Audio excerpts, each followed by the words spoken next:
हाँ जी, क्या हाल चाल सभी के। आप सभी का स्वागत है हरियाणा नर्सिंग स्क्वाड के अनोटमी फिजियो 4th एपिसोड के अंदर।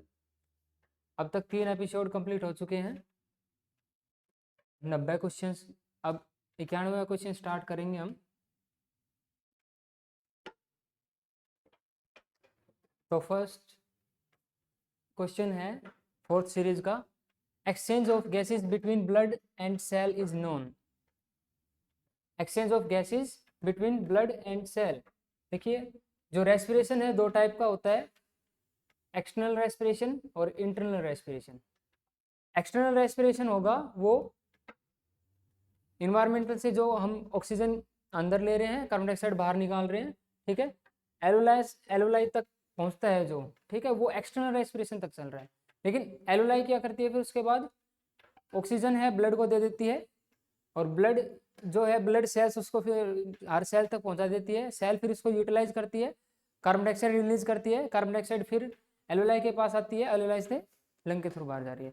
तो एलोलाई तक का जो प्रोसेस है, मीन्स ब्लड और सेल के बीच का जो प्रोसेस है सेंट्रल और पेरिफेरली, उसको हम बोलते हैं इंटरनल रेस्पिरेशन। तो इसका आंसर बी करेक्ट हो जाएगा। Exchange of gases between blood and cell is known as internal respiration. Next question है, nasal cavity is made up of. Nasal cavity है वो किससे बनी है?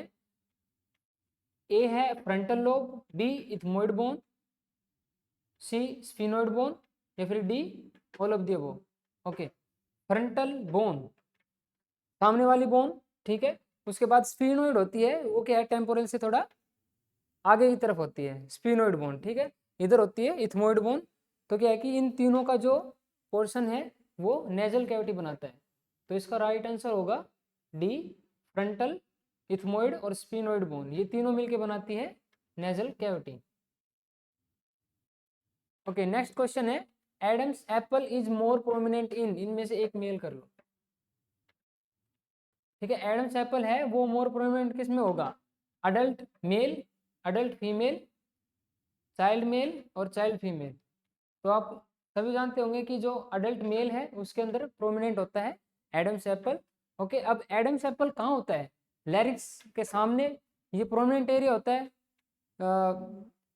कभी कभी दिखाई भी ना दे, लेकिन ये होता है कि एडम्स एप्पल है प्रेजेंट होता है, लेकिन प्रोमिनेंट हो जाता है मेनली मेल के अंदर। अब इसका दूसरा नाम क्या बोलेंगे हम? ये लैरिक्स के आगे होता है, तो इसको बोलेंगे लैरेंजियल प्रोमिनेंस। लैरेंजियल प्रोमिनेंस भी बोलते हैं एडम्स एप्पल को। नेक्स्ट क्वेश्चन है, लैरिंग्स hyaline cartilage is made up of. लैरिंग्स में हाइलिन कार्टिलेज प्रेजेंट होते हैं, वो इनमें से कौन कौन से हैं? Option A thyroid, option B cricoid, option C arytenoid, या D all of the above. अब जो लैरिंग्स होता है उसके अंदर हाइलिन कार्टिलेज ये सभी प्रेजेंट होते हैं, तो इसका राइट आंसर तो है डी। अब उसके बाद कितने कार्टिलेज होते हैं लैरिंग्स के अंदर? तो इसको याद रखने का एक ईट ट्रिपल सी ऐसे याद रख सकते हैं हम। ई से इसका मीनिंग है एपिग्लोटिस, ए से एरेटिनोइड, टी से थायराइड, सी क्रिकोइड, ये क्यूनिफॉर्म, ठीक है। क्रिकोइड, क्यूनिफॉर्म और एक कॉर्निकुलेट, ठीक है। तो ये सब लैरिंग्स के अंदर, लैरिंग्स हाइलिन कार्टिलेज होते हैं। तो इसको याद रखने का ट्रिक था eat triple C, epiglottis, arytenoid, thyroid, cricoid, cuneiform और कॉर्निकुलेट। नेक्स्ट क्वेश्चन है, number of incomplete C shape ring in trachea. C shape की रिंग ट्रैकिया के अंदर कितनी होंगी? 3 से 4, 5 से 10, 10 से 15 या 16 से 20। अब जो ये सी शेप की रिंग है ये भी हाइलिन कार्टिलेज से मिलकर बनी है,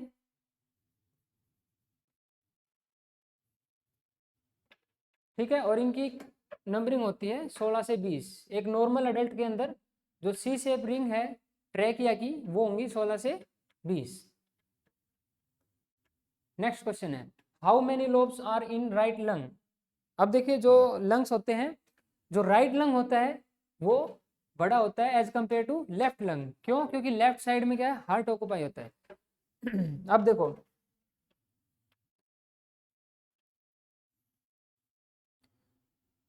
जो राइट लंग होता है उसके अंदर मेनली कितने लोब होंगे? 3। इसका राइट आंसर है बी। अब वो लोब कैसे होते हैं? सुपीरियर, मिडल और इंफीरियर। ठीक है, ये 3 लोब होते हैं, सुपीरियर, मिडल और इंफीरियर। और अगर बात करें लेफ्ट लंग की तो उसमें सिर्फ 2 होते हैं, सुपीरियर और इंफीरियर।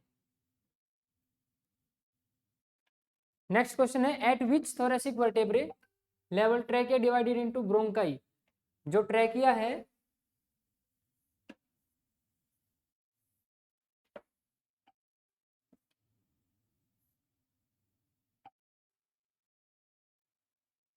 इसमें सी शेप रिंग होती है और ये डिवाइड होकर फिर ब्रोंकस बनाती है, राइट और left bronchus.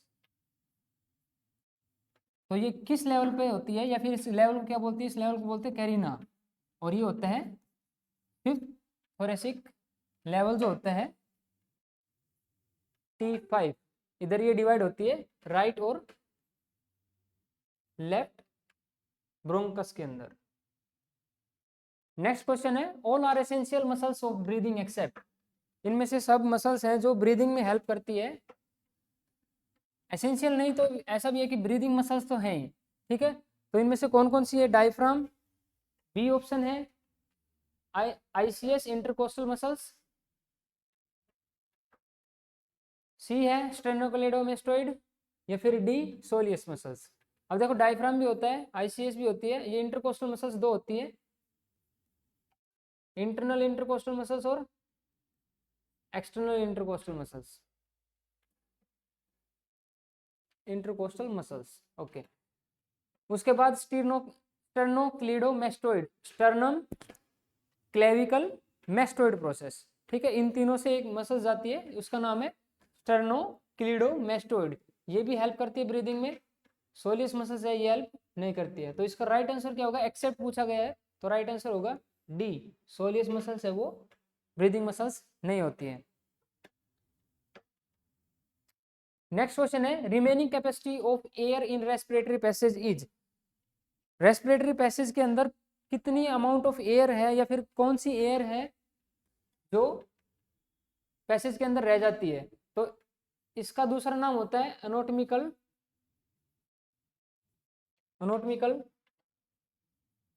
Dead space, anatomical dead space. और इसकी नॉर्मल अमाउंट होती है 150 ml in a healthy adult. Next question pulmonary surfactants are produced bye.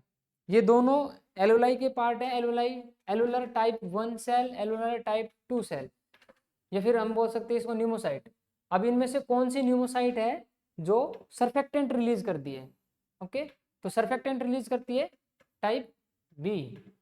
और जो टाइप ए होती है ये गैसेज एक्सचेंज में हेल्प करती है,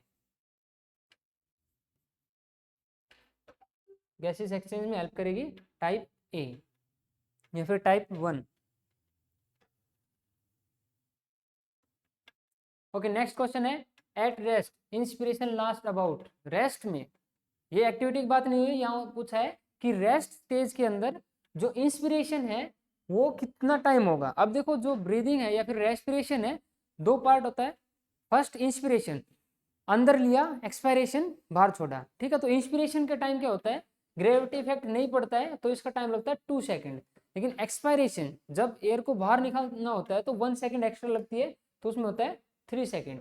ठीक है, क्योंकि उसमें क्या है ग्रेविटी इफेक्ट हो जाता है कि हम अंदर से एयर को बाहर निकाल रहे हैं। ठीक है, थोड़ा सा फोर्स लगेगा तो वो होता है 3 सेकेंड। अब देखो इंस्पिरेशन की बात की है तो इंस्पिरेशन होगा 2 सेकेंड, ये ग्रेविटी के साथ जा रहा है। ठीक है, एक्सपायरेशन ग्रेविटी के अगेंस्ट होता है तो उसमें 3 सेकेंड का टाइम लगेगा। नेक्स्ट क्वेश्चन है olfactory nerve branches are, olfactory nerve है उसकी कितनी ब्रांच होती है?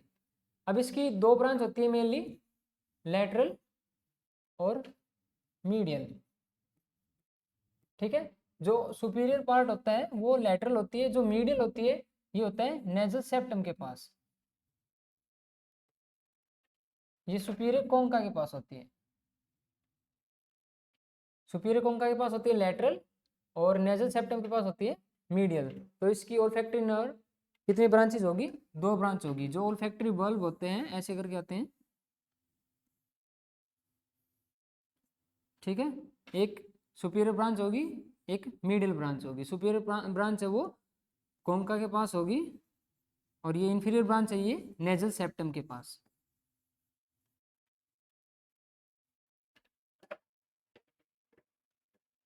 ओके, नेक्स्ट क्वेश्चन है expiratory reserve volume in female adult is, expiratory reserve volume जो है फीमेल अडल्ट, क्वेश्चन को थोड़ा अच्छे से पढ़ा करो कि काफी बार क्या है अडल्ट मेल पूछा गया है या फिर फीमेल पूछा गया है, ठीक है, चाइल्ड पूछा गया है या फिर न्यूनेट पूछा गया है। हमें क्या होता है कि नॉर्मल वैल्यू तो पता होता है, लेकिन ये है कि किसका पूछा हुआ है। तो एक दो बार क्या है कि क्वेश्चन को अच्छे से रिपीट करो, देखो कि क्या पूछा गया है, उसके बाद आंसर देना होता है। तो इसमें पूछा गया कि फीमेल अडल्ट, फीमेल अडल्ट के अंदर इसकी वॉल्यूम होती है 100 ml, लेकिन अगर मेल की बात करें तो मेल में होती है 1100 ml, ठीक है, मेल में 1100 ml होगी, फीमेल के अंदर होती है 800 ml। इसका राइट आंसर है ए। ओके, नेक्स्ट क्वेश्चन है which gases amount is more in inspired air. आप सभी को पता होगी इन्वायरमेंटल जो एयर है उसमें ऑक्सीजन है ये 20.9 या फिर हम बोल सकते हैं 21% के अप्रोक्स होती है, नाइट्रोजन है ये 78% होती है, कार्बन डाइऑक्साइड और आर्गन, इसके बाद आता है आर्गन जो होता है वो होती है 0.09%, और जो कार्बन डाइऑक्साइड होती है वो 0.03% होती है, ठीक है। तो सबसे ज़्यादा इंस्पायर्ड एयर के साथ क्या जाएगी? नाइट्रोजन जाएगी, क्योंकि इसकी परसेंटेज ज़्यादा है, 78% होती है ये, ठीक है। तो इसका राइट आंसर होगा बी। ओके, नेक्स्ट क्वेश्चन है space between pre and post synaptic neuron is known as. अब क्या होता है कि न्यूरॉन्स जो होते हैं, न्यूरॉन्स में क्या होता है कि मेनली जो एक तरफ होता है न्यूरॉन्स का जो एंड होता है, जो न्यूरॉन बल्ब होते हैं वो होता है एक साइड होता है, डेंड्राइट्स कनेक्ट होते हैं, डेंड्राइट्स जो ऊपर की तरफ होते हैं बल्ब, न्यूरॉन्स के नीचे की तरफ होते हैं। अब क्या होता है कि साइनेप्टिक क्लेफ्ट किसको बोलते हैं? जो स्पेस होता है प्री और पोस्ट साइनेप्टिक न्यूरॉन के बीच में। अब देखो एक न्यूरॉन का ये पार्ट है, ठीक है, दूसरे का ये कनेक्टेड पार्ट है। अब इधर होते हैं वेसिकल्स, और इन वेसिकल्स के अंदर क्या होता है? न्यूरोट्रांसमीटर, न्यूरोट्रांसमीटर होते हैं, यहाँ कैल्शियम चैनल होते हैं, रिसेप्टर होते हैं, ठीक है, न्यूरोट्रांसमीटर रिसेप्टर होते हैं। तो वेसिकल्स के अंदर न्यूरोट्रांसमीटर घूमते रहते हैं, वो इधर आएंगे रिसेप्टर के पास, रिसेप्टर क्या होता है? न्यूरोट्रांसमीटर को लेके इन्फॉर्मेशन यहाँ से यहाँ पहुँचाता है। तो ये होता है प्री साइनेप्टिक न्यूरॉन और ये होता है पोस्ट साइनेप्टिक न्यूरॉन, ठीक है। दोनों के बीच की जो स्पेस है इसको क्या बोलेंगे? साइनेप्टिक, साइनेप्टिक क्लेफ्ट, ठीक है। तो इसका राइट आंसर होगा B, synaptic cleft.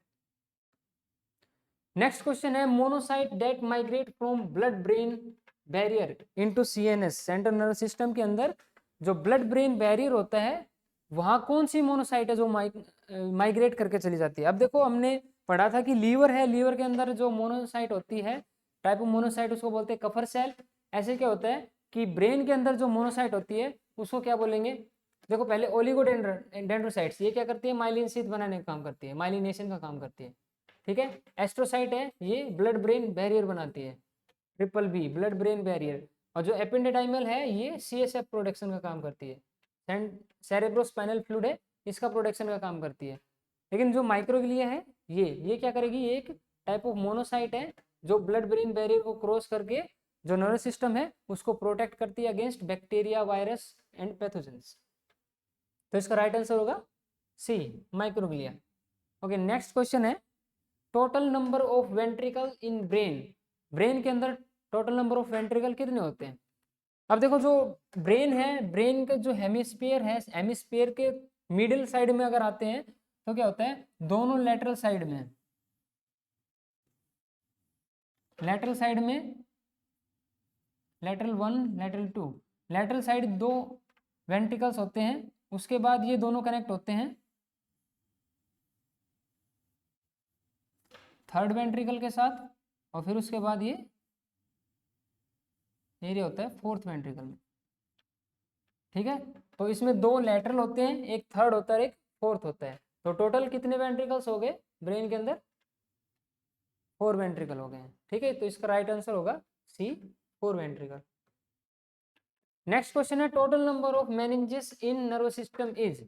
Meninges, meninges क्या होता है, covering, covering, protecting covering of brain and spinal cord. Spinal cord और ब्रेन की जो आउटर कवरिंग है उसको बोलते हैं मेनिंजेस। अब टोटल मेनिंजेस कितने होते हैं, 3 होते हैं। इनको याद रखने का तरीका क्या है, इनको याद रखेंगे डैप, डैप से याद रखेंगे, DAP, DAP, D stand for dura mater, A for arachnoid mater and P for pia mater. Okay, तो ये होता है आउटर जो लेयर होती है, ये आउटर साइड है, ये इनर साइड है। ठीक है, तो सबसे आउटर साइड में मीन्स हम बोल सकते हैं कि स्कल, स्कल के नीचे जो होती है फर्स्ट लेयर होती है ड्यूरामेटर, ड्यूरामेटर के बाद आता है सब ड्यूरल स्पेस, इसको बोलेंगे सब ड्यूरल स्पेस। ठीक है, उसके बाद आती है एरेक्नोइड मैटर, एरेक्नोइड मैटर के बीच में जो स्पेस होता है उसको बोलते हैं सब एरेक्नोइड स्पेस, सब एरेक्नोइड स्पेस, मतलब एरेक्नोइड से नीचे, सब का मतलब स्लाइटली डाउन, थोड़ा सा नीचे, तो वो क्या कौन सा होगा, सब एरेक्नोइड स्पेस। इसके अंदर क्या होता है, सीएसएफ प्रेजेंट होता है। उसके बाद लास्ट जो लेयर होती है वो होती है पायोमेटर। ठीक है, तो पायोमेटर लास्ट वन है या फिर इनर मोस्ट है, और आउटर मोस्ट कौन सा है, ड्यूरामेटर है। ठीक है, तो ये 3 लेयर होती है मेनिंजेस की, तो इसका राइट आंसर होगा A, total number of meninges in nervous system is 3, जो ब्रेन और स्पाइनल कॉर्ड को प्रोटेक्ट करके रखती है, कवरिंग करके रखती है। ओके, उसके बाद है amount of CSF circulate in ventricular system in. Okay, ventricular system means clarify नहीं है कि भाई सिर्फ वेंट्रिकल की बात की गई है, ठीक है, या फिर सब एरेक्नोइड स्पेस की बात की गई है। अब देखो जो सीएसएफ है लेजर अमाउंट में होता है, 25 ml के अप्रोक्स में होता है ये वेंट्रिकल्स के अंदर। जो 4 वेंट्रिकल बताए थे उनके अंदर रहता है 25 ml, और 125 ml जो है ये रहता है सब एरेक्नोइड स्पेस, सब एरेक्नोइड स्पेस। ठीक है, या फिर सेंट्रल कैनल होती है जहाँ से क्या होता है सीएसएफ एस्पिरेशन किया जाता है। ठीक है, या फिर जो स्पाइनल एनेस्थीसिया देते हैं, ठीक है, तो वो सीएसएफ के साथ मिक्स हो जाता है। अब क्या होता है कि 25 ml है वेंट्रिकल्स का, 125 है सब एरेक्नोइड स्पेस का, टोटल कितना हो गया ये 150 ml। ठीक है, तो 125 टू 150 ml है नॉर्मल अमाउंट है सीएसएफ की जो सर्कुलेट करती है वेंट्रिकुलर सिस्टम ऑफ ब्रेन के अंदर। ओके, नेक्स्ट क्वेश्चन है which blood cell absent in CSF. CSF के अंदर कौन सी ब्लड सेल एब्सेंट होती है। अब देखो सबसे ज्यादा क्या होता है सीएसएफ के अंदर, ग्लूकोज और प्रोटीन, इनकी नॉर्मल वैल्यू आगे आएगी। ठीक है, अभी इतना याद रखो कि ग्लूकोज और प्रोटीन होता है सीएसएफ के अंदर। इसके अलावा लिटिल बिट अमाउंट के अंदर डब्ल्यूबीसी होती है, लिटिल बिट अमाउंट के अंदर डब्ल्यूबीसी होती है। और वैसे तो एब्सेंट में प्लेटलेट्स भी होता है कि प्लेटलेट्स नहीं होता, नहीं तो जो क्या होता है कि सीएसएफ है उसकी क्लोटिंग हो जाएगी। ठीक है, तो ना प्लेटलेट्स होता है ना आरबीसी होता है। ठीक है, इनमें से कोई एक ऑप्शन देना था, चाहे तो आरबीसी या फिर प्लेटलेट्स। ठीक है, तो इसका answer none of the above भी डाल सकते हैं हम। ठीक है, क्योंकि 2 हो गए, आरबीसी भी है वो एब्सेंट रहती है, प्लेटलेट्स भी एब्सेंट रहती है। ठीक है, डब्ल्यूबीसी है लिटिल अमाउंट में होती है, मैक्सिमम अमाउंट किसकी होती है सीएसएफ के अंदर, ग्लूकोज और प्रोटीन की होती है। नेक्स्ट क्वेश्चन है brain stem is formed by all except. Brain stem है वो किससे मिलके बनी है, या फिर ब्रेन स्टेम के अंदर क्या क्या आता है। अब देखो सबसे पहले होता है मिड ब्रेन। ठीक है, जैसे ही ब्रेन का जो सेरेब्रम का पार्ट कंप्लीट होता है उसके नीचे आता है जो ट्रैक बनाता है मिड ब्रेन। ठीक है, मिड ब्रेन के बाद आता है पोन्स, और फिर लास्ट में आते हैं मेडुला ऑब्लोंगेटा, ठीक है। तो ये तीनों मिलके क्या बनाते हैं, ब्रेन स्टेम, ठीक है। बेसल गैंग्लिया किसको बोलते हैं, बेसल गैंग्लिया होता है जो व्हाइट मैटर होता है, ब्रेन के आउटर साइड क्या होता है, ग्रे मैटर, अंदर की साइड व्हाइट मैटर होता है, ठीक है। तो व्हाइट मैटर के अंदर ग्रे मैटर की न्यूक्लियाई या फिर बॉडी प्रेजेंट हो, उसको बोलते हैं बेसल गैंग्लियाई या फिर बेसल न्यूक्लियाई। ये बेसल गैंग्लिया या फिर बेसल न्यूक्लियाई क्या करेंगे, जो मूवमेंट्स वगैरह होती है उसकी इन्फॉर्मेशन देती है, ठीक है। जैसे ट्रेमर्स वगैरह होते हैं, कप कपाहट हो गया, तो वो क्या होता है कि जो बेसल गैंग्लिया वो कंफ्यूज है कि कॉन्ट्रेक्शन का इन्फॉर्मेशन दे या फिर रिलैक्सेशन का। तो कप कपाहट टाइप का होगा, ना कॉन्ट्रेक्शन हो रखा है ना रिलैक्सेशन हो रखा है, तो वो क्या हो गया, बेसल गैंग्लिया डिफॉर्मिटी है या फिर बेसल गैंग्लिया का डिसफंक्शन हो गया है, ठीक है। ब्रेन स्टेम में कौन कौन से आ जाएंगे, मिड ब्रेन, पोन्स और मेडुला ऑब्लोंगेटा, ठीक है। तो इसका राइट आंसर होगा डी कि बेसल गैंग्लिया नहीं होता है ब्रेन स्टेम के अंदर। ओके, नेक्स्ट क्वेश्चन है somatosensory area of cerebral cortex is. अभी बताया कॉर्टेक्स आउटसाइड होता है, तो आउटसाइड मैंने प्रीवियस क्लास है उसके अंदर ही बताया था कि जो कॉर्टेक्स है उसके अंदर ऐसे रिज और फोल्ड लाइक स्ट्रक्चर होते हैं, तो इसको बोलते हैं गायरस और ये होती है सल्कस, ठीक है। अब गायरस होता है, इसमें क्या होता है मेनली जो एरियाज होते हैं, ठीक है, एरियाज होते हैं मीन्स की इंफॉर्मेशन वहां तक जाती है, ठीक है। तो अब इसमें बात की सोमेटो सेंसरी एरिया। पहली बात, सोमेटो सेंसरी एरिया दो होते हैं, एक होता है प्राइमरी और दूसरा होता है secondary. Primary primary somato sensory area और सेकेंडरी सोमेटो सेंसरी एरिया। बाकी का मैंने बताया था कि कहाँ क्या होता है, प्रीवियस क्लास के अंदर बताया था। लेकिन सोमेटो सेंसरी एरिया क्या होता है कि दो पार्ट में डिवाइड होता है, और ये कहाँ मिलेगा, पैराइटल एरिया के अंदर मिलेगा, ठीक है। बात हुई थी पहले कि प्री सेंट्रल गायरस के अंदर, पोस्ट सेंट्रल गायरस के अंदर कौन से एरिया होते हैं, ठीक है। ये सब याद रखने जरूरी है, एग्जाम में काफी बार पूछ लेते हैं कि इस एरिया के अंदर किस टाइप की इंफॉर्मेशन जाती है, फिर किस टाइप का जो क्या बोलते हैं सेंटर होता है, ठीक है, या फिर एरिया होता है। नेक्स्ट क्वेश्चन है pneumotaxic centre is in pneumotaxic. Okay, उससे पहले हम इनके ऑप्शन के अकॉर्डिंग पढ़ लेते हैं। जैसे फर्स्ट है मेडुला ऑब्लिगेटा, मेडुला ऑब्लिगेटा के अंदर किसका मिलेगा, कार्डियक सेंटर, ठीक है, रेस्पिरेटरी सेंटर। उसके बाद जितने भी रिफ्लेक्स होते हैं जैसे वोमिटिंग या फिर फीवर, फीवर नहीं सॉरी, फीवर हाइपोथैलेमस के अंदर होता है टेम्परेचर का, वोमिटिंग, ठीक है।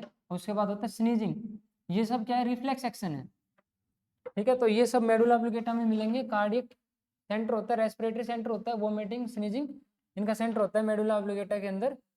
वैसोमोटर सेंटर भी इसी के पास होता है, वैसोमोटर जो एरिया है या फिर सेंसरी पार्ट होता है वो मेडुला ऑब्लिगेटा तक जाता है। उसके बाद पोन्स होता है, पोन्स के अंदर मेनली दो होते हैं, एक होता है एपन्यूस्टिक और दूसरा होता है न्यूमोटैक्सिक, ठीक है। एपन्यूस्टिक और pneumotaxic related to gases, gases जो डिटेक्शन करता है कि O2 और CO2 लेवल क्या है, ये होता है पोन्स के अंदर, ठीक है। उसके बाद आता है हाइपोथैलेमस, हाइपोथैलेमस के अंदर क्या होगा, इसमें होता है मेनली टेम्परेचर का, हंगर, थ्रस्ट, ठीक है, ये सब होते हैं हाइपोथैलेमस के अंदर। सेरेब्रम है, इसके अंदर मेनली जो सेंसरी और मोटर एरियाज होते हैं वो सब सेरेब्रम के अंदर होंगे, ठीक है। कुछ जैसे कि फ्रंटल के अंदर गेस्टेटरी था, ठीक है, टेम्पोरल के अंदर ऑडिटरी था, और पोस्टीरियर या फिर ओसिपिटल के अंदर कौन सा था, विजुअल था, ठीक है। ये सब सेरेब्रम के अंदर एरियाज आ जाएंगे या फिर सेंटर होंगे। ओके, तो उसका आंसर पोन्स होगा, ठीक है। नेक्स्ट है total number of mix cranial nerve is. अब देखो जो क्रेनियल नर्व है ये आपको सबको पता है कि अच्छे से 12 पेयर ऑफ क्रेनियल नर्व होती है, ठीक है। अब क्या होती है कि उनमें कुछ सेंसरी होती है कुछ मोटर होती है, लेकिन एक होती है जो सेंसरी और मोटर दोनों का मिक्सचर होता है, तो उनको बोलते हैं मिक्स क्रेनियल नर्व। अब मिक्स क्रेनियल नर्व टोटल कितनी होती है, 4। अब हम क्या करते हैं कि क्वांट जो क्या काउंटिंग के अकॉर्डिंग पढ़ते हैं, तो काउंटिंग के अकॉर्डिंग जो फिफ्थ क्रेनियल नर्व आती है ट्राइजेमिनल नर्व, ये मिक्स नर्व होती है ट्राइजेमिनल। उसके बाद जो सेवंथ होती है फेशियल नर्व, ये भी मिक्स नर्व होती है। उसके बाद जो नाइन्थ होती है, नाइन्थ क्रेनियल नर्व जिसका नाम है ग्लोसोफेरिंजियल,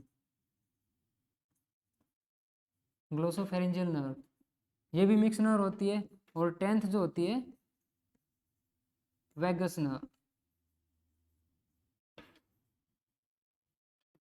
ठीक है। तो ये चार होती है, फिफ्थ, सेवंथ, नाइन्थ और tenth, trigeminal, facial, glossopharyngeal, vagus nerve, ये चारों क्या है, मिक्स क्रेनियल नर्व है।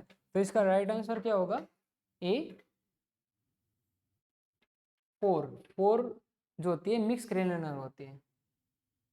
ओके, नेक्स्ट क्वेश्चन है, neurotransmitter release in neuromuscular junction is, neurotransmitter जो न्यूरोमस्कुलर जंक्शन में रिलीज होता है वो कौन सा है। अब न्यूरोमस्कुलर जंक्शन क्या होगा, नर्व और मसल्स के बीच में, या फिर हम बोले कि न्यूरॉन और मसल्स की जो मोटर एंड प्लेट होती है उनके बीच में जो कनेक्शन होता है उसको बोलते हैं न्यूरोमस्कुलर जंक्शन।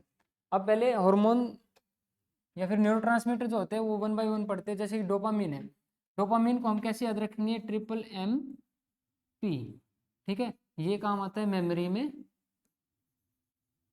मोटिवेशन में, मेमोरी, मोटिवेशन,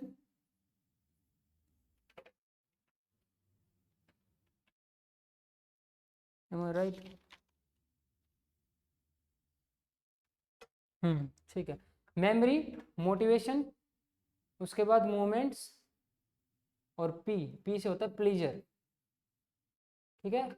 इन सब का जो रिलीजिंग है या फिर इनका अप डाउन है, इन सब को इफेक्ट करेगा, मेमोरी को, मोटिवेशन को, ठीक है, या फिर मूवमेंट्स को या फिर प्लीजर को, इनको इफेक्ट करता है। सेकंड होता है सेरोटोनिन, सेकंड सेरोटोनिन है, सबको पता होगा, मूड और स्लीप के अंदर हेल्प करता है सेरोटोनिन, ठीक है। जो मूड डिसऑर्डर होते हैं वो सेरोटोनिन की फ्लक्चुएशन से होते हैं। उसके बाद जो एसिटाइल कोलिन है, एसिटाइल कोलिन का मेन फंक्शन क्या है, जैसे ये मोटर, ये न्यूरॉन है, ये नर्व की मोटर एंड प्लेट होती है, तो यहाँ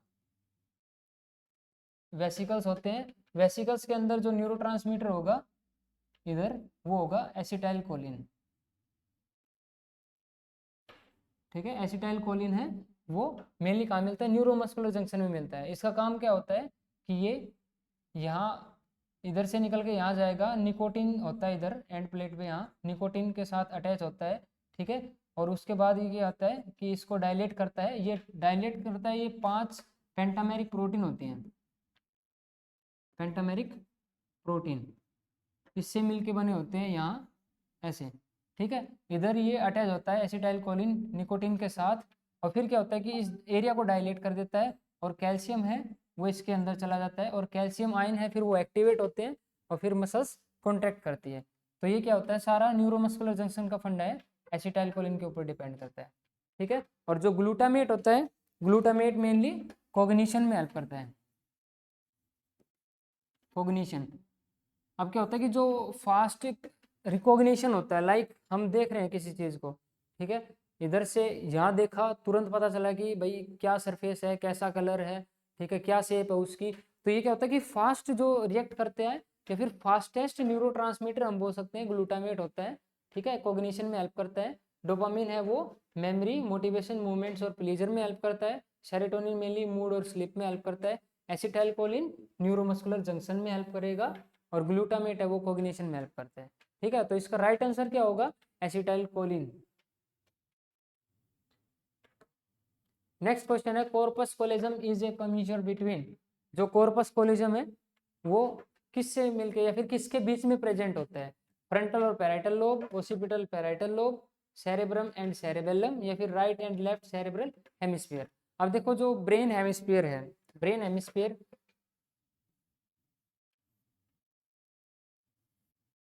ऐसे दो पार्ट होते हैं, तो इधर इन दोनों के बीच में व्हाइट मैटर शीथ होती है, इसको बोलते हैं कॉर्पस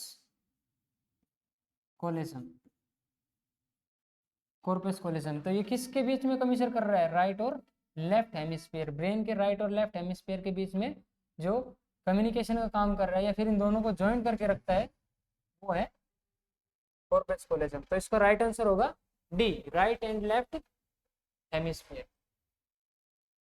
नेक्स्ट क्वेश्चन है, type of pain feel in skin, muscles, joint and bones, जो स्किन, मसल्स, जॉइंट और बोन्स में फील होता है वो किस टाइप का पेन होता है। अब देखो, सोमेटो, सोमेटो मीन्स होता है रिलेटेड टू बॉडी, ठीक है। जनरल बॉडी की बात करें, जनरल बॉडी का जो पेन होगा वो सोमेटिक पेन होगा। विसरल पेन जो होता है ये ऑर्गन का पेन होता है, विसरल पेन ऑर्गन पेन होता है। उसके बाद रेफरल पेन होता है, ये क्या होता है कि माइग्रेट कर जाता है पेन, जो प्राइमरी एरिया से कहीं सेकेंडरी एरिया पे माइग्रेट कर जाए तो उसको बोलते हैं रेफरल पेन। ठीक है, जैसे हार्ट अटैक का पेन है, ठीक है, हार्ट अटैक का पेन क्या होता है, मेनली हुआ हार्ट अटैक किधर, हार्ट के ऊपर, लेकिन वो पेन है वो माइग्रेट कर जाएगा कहाँ, शोल्डर के ऊपर, ठीक है, या फिर लेफ्ट हैंड के ऊपर चला जाता है, तो वो क्या हुआ, रेफर हुआ, एक जगह से दूसरी जगह चला गया, वो रेफरल पेन होता है, मिक्स होता है उसमें, सोमेटिक और विसरल दोनों आते हैं। ठीक है, अब क्या पूछा गया इसमें कि स्किन, मसल्स, जॉइंट और बोन, ये क्या होते हैं, मेनली जो बॉडी फ्रेम है या फिर बॉडी स्ट्रक्चर है उनके पार्ट है, तो वो होगा सोमेटिक पेन। ठीक है, तो इन सब के बीच में जो पेन होता है वो कौन सा होता है, सोमेटिक पेन। इसका ए आंसर है वो करेक्ट होगा। नेक्स्ट क्वेश्चन है TH, smooth muscles relaxation and dilation of airway is a type of, जो स्मूथ मसल्स है वो रिलैक्स हो जाए या फिर जो डायलेशन है एयरवे का, वो किस टाइप का फंक्शन है। ठीक है, अब देखो जो ऑटोनोमिक नर्वस सिस्टम होता है एएनएस, उसके अंदर मेनली दो होते हैं, सिंपैथेटिक और पैरासिम्पैथेटिक एक्शन। सिंपैथेटिक और पैरासिम्पैथेटिक, सिंपैथेटिक में क्या होता है, इसमें हमेशा बॉडी जो है वो रेस्ट टू एक्टिव जाती है। ठीक है, और पैरासिम्पैथेटिक के अंदर एक्टिव टू रेस्ट की तरफ जो रिस्पॉन्स होता है वो पैरासिम्पैथेटिक होता है। अब देखो इसमें क्या पूछा गया, डायलेशन ऑफ एयरवे और smooth muscles relaxation, smooth muscles हैं वो रिलैक्स हो जाए या फिर डायलेशन ऑफ एयरवे है, तो वो किस टाइप का फंक्शन होगा, उसको बोलते हैं sympathetic sympathetic action.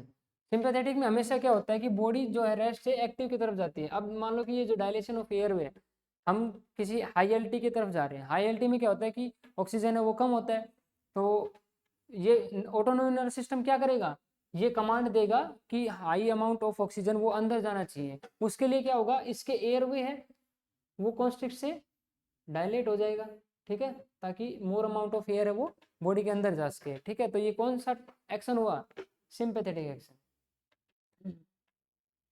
Next question है, normal range of glucose in CSF is, जो ग्लूकोज है सीएसएफ के अंदर वो कितना होता है, अभी मैंने एक बताया था कि जो सीएसएफ है उसमें मेजर अमाउंट होती है ग्लूकोज और प्रोटीन की।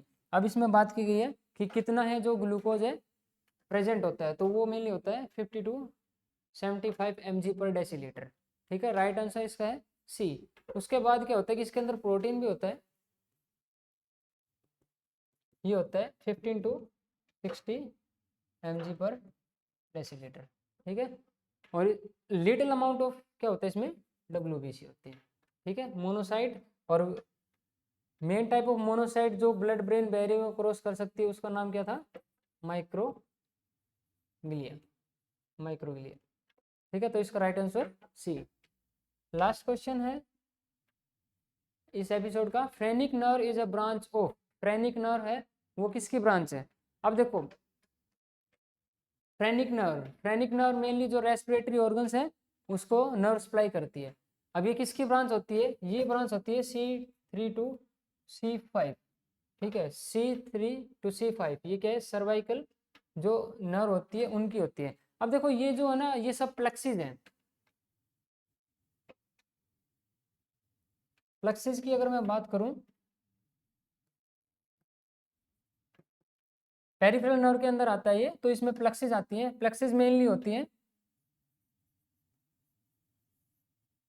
सर्वाइकल प्लेक्सिस, जो कि सर्वाइकल वर्टेब्री होते हैं सेम। ठीक है, सेकंड जो है वर्टेब्रे होते हैं थोरेसिक वर्टेब्रे, लेकिन प्लेक्सिस है, प्लेक्सिस क्या होंगी, प्लेक्सिस को बोलेंगे इधर ब्रेकियल प्लेक्सिस, ब्रेकियल प्लेक्सिस। उसके बाद थर्ड होती है लंबर प्लेक्सिस, फोर्थ होती है सैक्रल प्लेक्सिस, और फिफ्थ होती है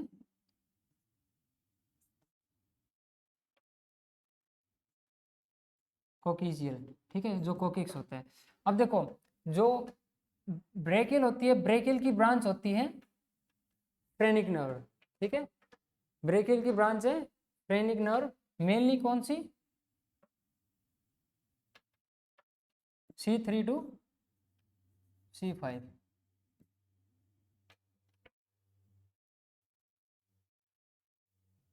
ओके, ठीक है। तो phrenic nerve is a branch of, किसकी ब्रांच होगी? ब्रेकियल नर्व की। इसका राइट आंसर होगा बी। यहाँ तक 120 क्वेश्चंस है, या फिर हम बोल सकते हैं फोर्थ जो एपिसोड है एनाटॉमी फिजियो का, ये कंप्लीट हो चुका है।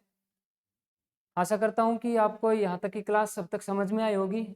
इसके बाद 2 और एपिसोड रहते हैं, उनके अंदर पूरी कोशिश की जाएगी एनाटॉमी की क्लास को कंप्लीट करने की, जितना भी पोर्शन है वो कंप्लीट करेंगे।